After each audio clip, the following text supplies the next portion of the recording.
surat yang bisa menyelamatkan yang hafal dari siksa kubur.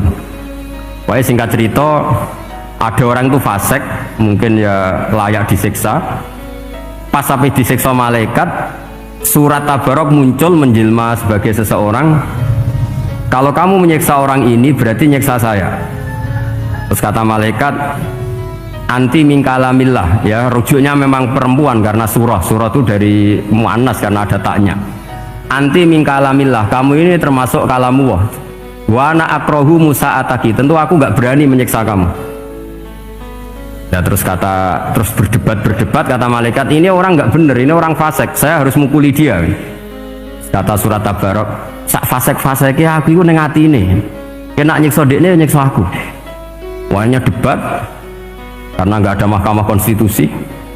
Terus walhasil terus malaikat bilang gini, ya sudah kita lapor kepada Allah Subhanahu Wa Taala. Lapor, akhirnya surat Tabarok ini cerita ke Allah, ya Allah, ini orang setiap kali datang ke saya dari sekian surat-surat yang ada di Quran, orang ini milih saya, yang dipelajari ya saya, yang dihafalkan juga saya. Ini kata surat Tabarok kepada Allah. Jika orang ini hafal saya tidak ngefek ke dia untuk tidak disiksa, maka mendingan saya tidak termasuk kitabika, saya tidak termasuk Quran saja. Wong jadi Quran orang iso nyafaati. Terus kata Allah, lho kowe kok emosi kata Allah. Ya harus emosi dong Gusti. Masa wis dadi Quran kok gak iso nyafaati sing apal. Terus kata Allah, wis aman. Makanya terus banyak orang ngapalkan surat Tabarok. Ya ini sekaligus ijazah nih. Untuk meradam kemarahan malaikat niku apal surat Tabarok. Syukur-syukur apal 114 surat. Oh niku malaikat sinten mawon pun kena. Cukup apal Tabarok. Sehingga adatnya orang-orang Jawa selain apal Yasin itu apal Tabarok. Nah saya itu lama sekali mempelajari bab ini. Ternyata diantara pokoknya itu satu, karena malaikat itu kena aturan fikih. Nggih imut nggih, malaikat itu juga kena aturan fikih. Jika orang hafal Quran itu haram disadui, kita haram menghinakan, maka malaikat juga kena aturan tidak boleh menghinakan orang yang hafal Quran.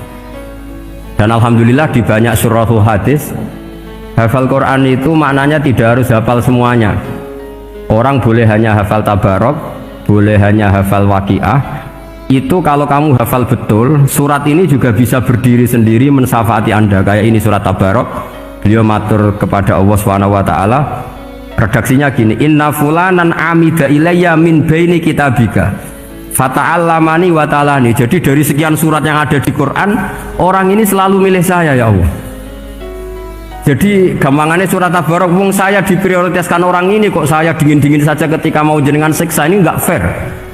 Apa gunanya saya sebagai kalamullah, sebagai kalamuka ya Allah, kemudian enggak ngefek kepada orang ini. Akhirnya walhasil sama Allah surat Tabarok diberi hak syafaat. Makanya akhirnya semua ulama ijma' yang bisa mensyafaati itu adalah satu Quran, dua Rasulullah SAW, ketiga orang-orang soleh dan seterusnya.